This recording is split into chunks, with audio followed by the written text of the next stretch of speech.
they're pushing for like plastic-free bags and they're expensive. They're like $2 a bag and it's not cheap. Yeah. So versus still wrapping the fresh produce like fruits and everything in plastic. Yeah. So what are your thoughts about that?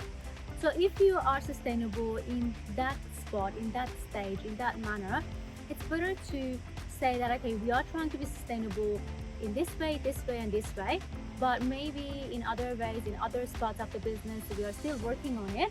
At the end, everything comes back to your target audience, to the Exactly. people you're catering to, and to the people you want your message to be landed to. Like, how can you convince a Gen Z consumer, for example me, I'm having limited resources to buy a sustainable product, which might be a little bit more expensive? And for the Gen Z, I believe that this sustainable aspect of the business is becoming super important, and it's a must for any business. It's becoming like an expectation, right? So when they want to buy something, they really look for information. They try to search and see if any business is practicing sustainable activities or sustainable practices, and then they decide.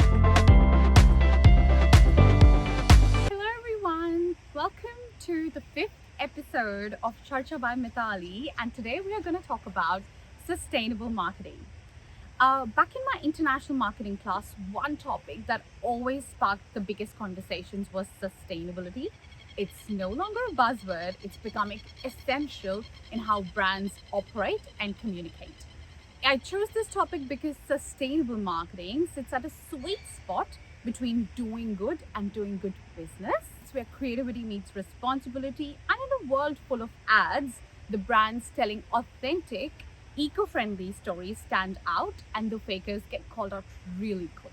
Today, with my former professor, Dr. Pardis Mohajerani, welcome Pardis, we'll explore what sustainability really means for marketers, bust some myths, and share examples that might just change the way we shop.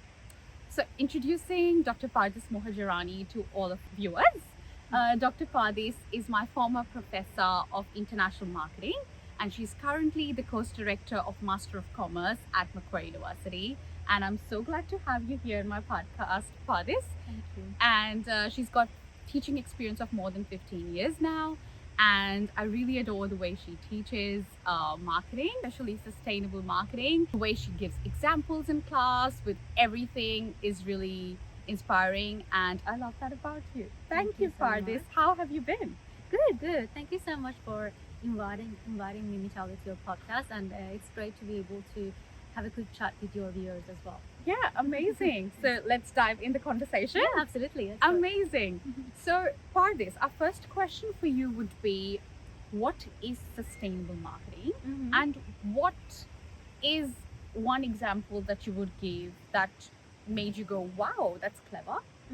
Usually people think that sustainability is just about focusing on the environment and making sure that we have a reduced carbon emission footprint or whatever, the impact on the environment. It's very interesting to know that when we talk about corporate sustainability and sustainable business practices, it's not just about the environment, but we also care about our impact, the impact of our practices on our community, on the employees, our customers, or all the stakeholders that we're working with.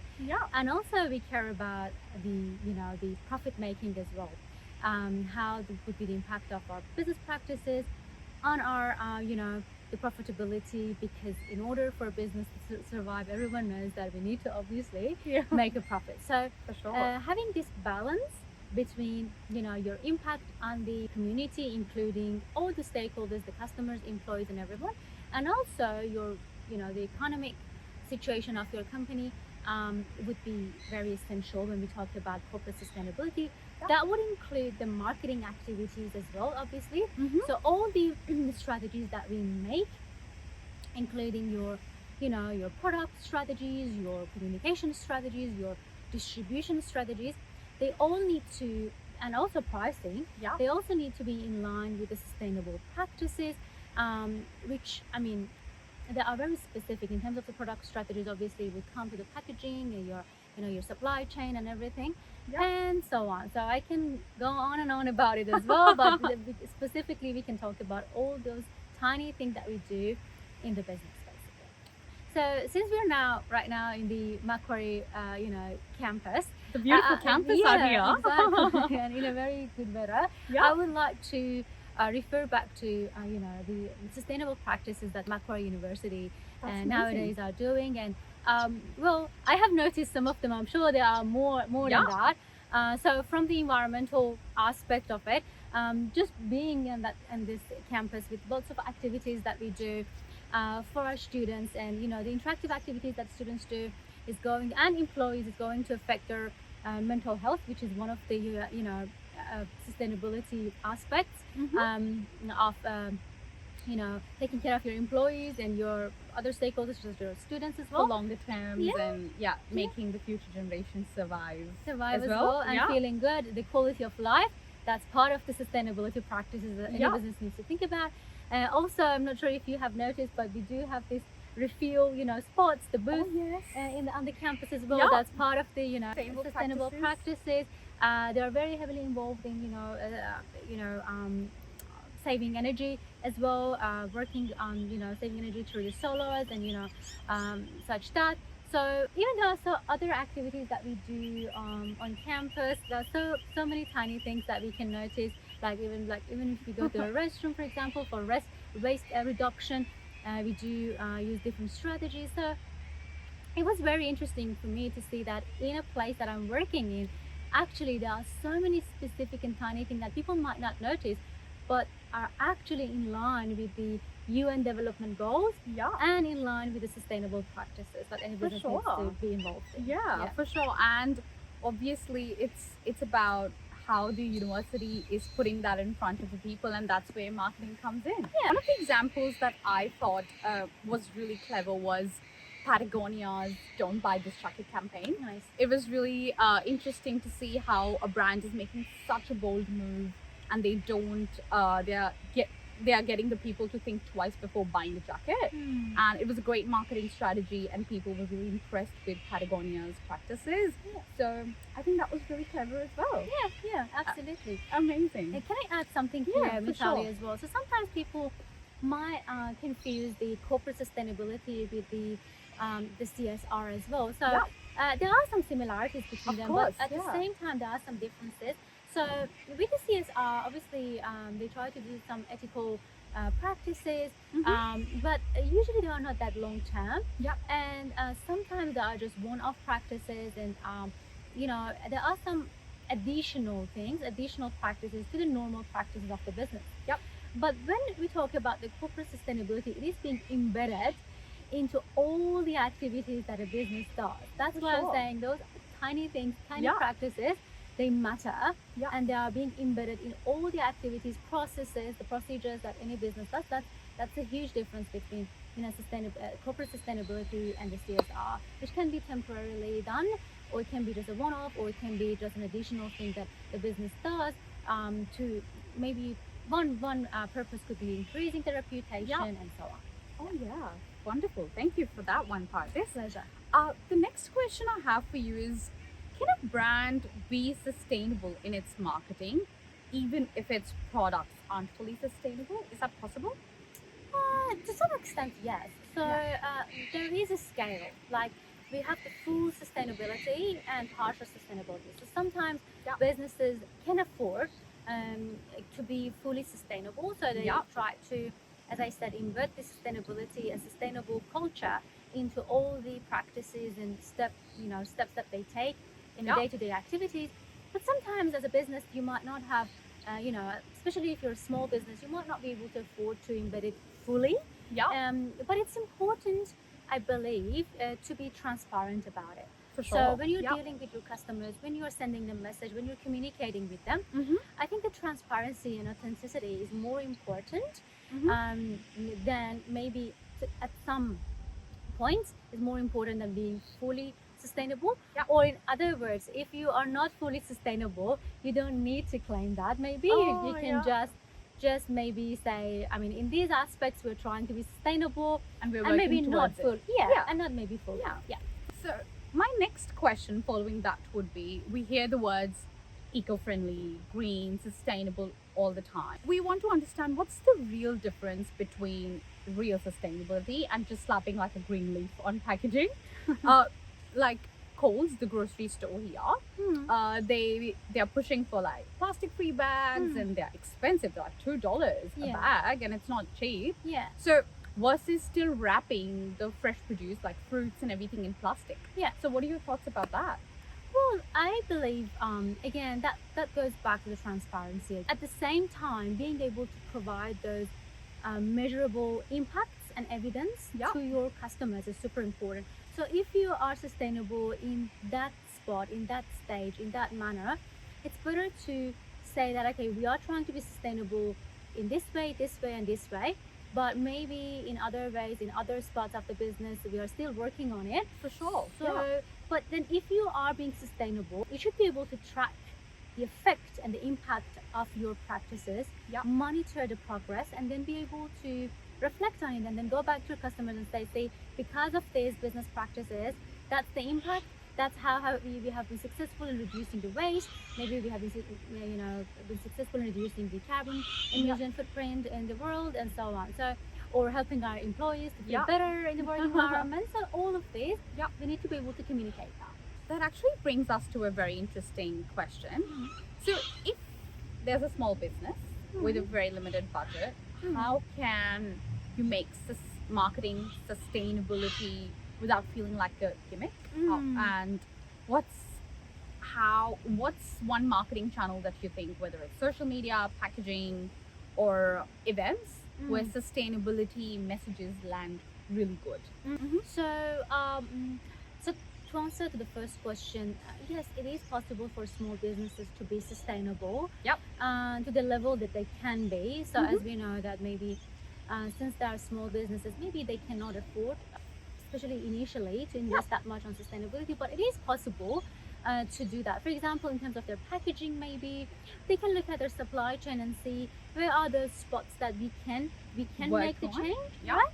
And then just work towards it, right? It doesn't need to be done at the perfection, but it can be done to the level that they can. So it is possible. They can use some techniques and tactics to do that. As I said, one of them is packaging, for example.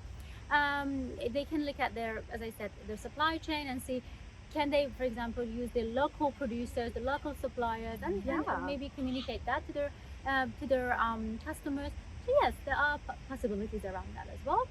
And then what was the second question? Sorry. So what's one marketing channel, like whether it's packaging, whether it's events, social media, where the messaging regarding sustainability lands the best? Like where can people actually get convinced about sustainability? Which channel of marketing is it? Correct. So again, that's a very good question. I think that would depend on the target audience. Okay. So who the customers are. Right. Right? So if your customers are, if you're talking about like a Gen Z, then obviously they use more social media. They use TikTok, maybe less Facebook. Some of them still do. So we need to look at the target audience and see what exactly they use and how we can reach them. Maybe a tool that might work for the Gen Y might not work for the Gen Z. So I cannot say that necessarily sustainability messages would land better in social media or maybe less in Facebook. That depends on who you want to reach out to and who you want your message to reach to. So that would depend on that. At the end, everything comes back to your target audience, to the people you're catering to, and to the people you want your message to be landed to. Exactly. Yes. Amazing. And okay, that was really interesting. So coming back from that, like how can you convince a Gen Z consumer, for example me, I'm having limited resources to buy a sustainable product which might be a little bit more expensive than a normal product which is not sustainable. Can marketing drive that shift from a non-sustainable product to buying a sustainable product for like a Gen Z consumer? Because Gen Z consumer is actually very independent, getting, guiding by the research of their own and looking on for products on TikTok. So how is it something that would shift the mindset of a Gen Z consumer who has limited resources? So I believe actually Gen Z very much nowadays care about sustainable practices. businesses. Yep. And though they have limited resources, they always look for information, Mm-hmm. and they try to assess the costs and benefits of their choices. Yep. Right? They are very informative. There's lots of information around them as well. Yep. And this is the generation that likes to, as I said, assess at the same time as well. So Mhm. I think convincing them, since they really care about sustainable matters. Yep. And when we talk about Gen Z, it's quite broad, right? Yep. So some of the Gen Zs, like yourself, or other people in that category, they are working full time, right? Mhm. So they it's not too difficult for them, too difficult to afford to be able to Be be sustainable. sustainable. Maybe not to the fullest extent, but Yeah. still they can be. So, and for the Gen Z, I believe that this sustainable aspects of the business is becoming super important, and it's a must for any business. It's becoming like an expectation, Yeah. right? So when they want to buy something, they really look for information. They try to search and see if any business is practicing sustainable, For sure. activities or sustainable practices, and then they decide. So they very much care about it, and they seem to be very willing to pay some extra to have lesser negative impact on their The surroundings. Yeah, for sure. There's this example of who gives a crap toilet paper. Mm. Obviously, we all can start from small. So that toilet paper is basically very colorful, with very beautiful packaging, and they've got some really funny messages going around, and they're made from 100% bamboo products. And I think it's a great way of reaching out to consumers like us, like Gen Z, who care about the packaging, who care about how the brands are communicating with us. And I think it's and how the brand looks. So I think it's a very good way of a brand coming forward in terms of sustainability, and they're giving out their 50% of the profits in building toilets across the world. Correct. That's exactly right. So, and thanks to the Gen Z, right, nowadays people are really, because Gen Zs are the moms, the parents, the fathers of the new generation of people, so they're impacting their children as well. So that's a very good change, a positive change to the future. 100%. No, Pardis, I think that was a really good conversation. And I think all our Gen Z consumers and everyone would love to hear what sustainability exactly means and how marketing drives a change through that. And thank you for coming to our 5th episode, and it was lovely to have you. My pleasure. And I appreciate all your time that you've given to us, and thank you so much. Thank you so much, Mitali, for having me, for inviting me, and it was a very great chat, and I hope this small chat that we had together could or would inspire some good thoughts among people. And would change the way everyone shops. Hopefully. Amazing. Thank you so much.